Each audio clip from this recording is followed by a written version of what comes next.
Hey, ¿qué pasa? ¿Cómo estamos? Aquí estamos en un nuevo vídeo de toros. El anterior vídeo, como veis en el canal, es el de Bugarra, que es un pueblo al interior de Valencia. Lo dejaré aquí.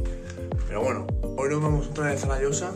Es el último día en La Llosa, pero hacen toros por la mañana y luego hacen novillos por la tarde. Habrán dos vídeos, el de por la mañana, que es este, y el de por la tarde, que todavía no lo tendréis en el canal, pero lo tendréis. Así que espero que disfrutéis, que hacen un toro espectacular, la verdad. Pero bueno, espero que disfrutéis. Un besazo y chao, nos vemos en otra.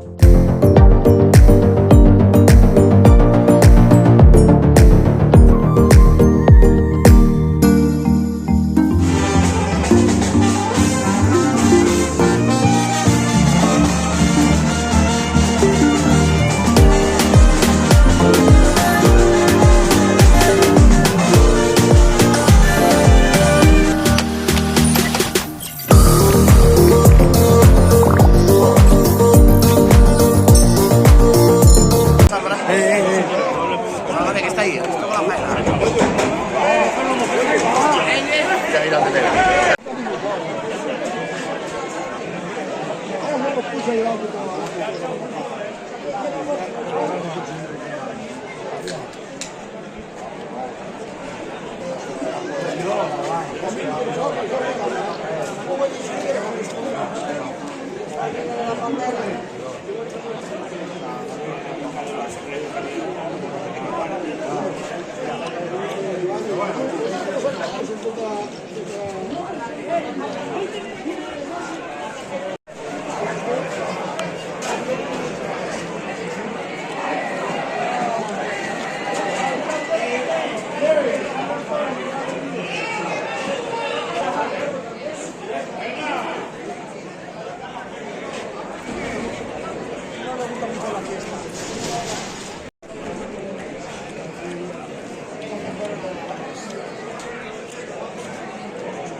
Mucho miedo que te den cuenta, maricón.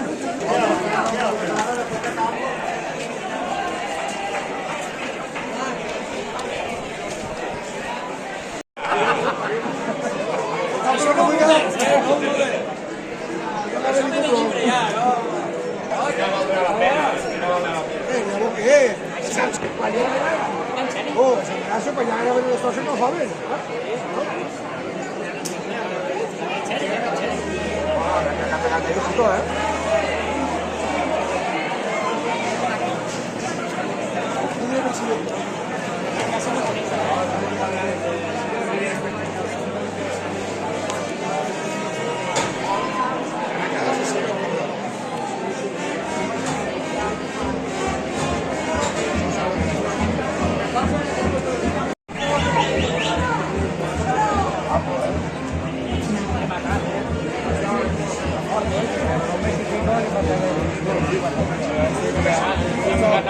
Sí, nada más. Ahora yo también.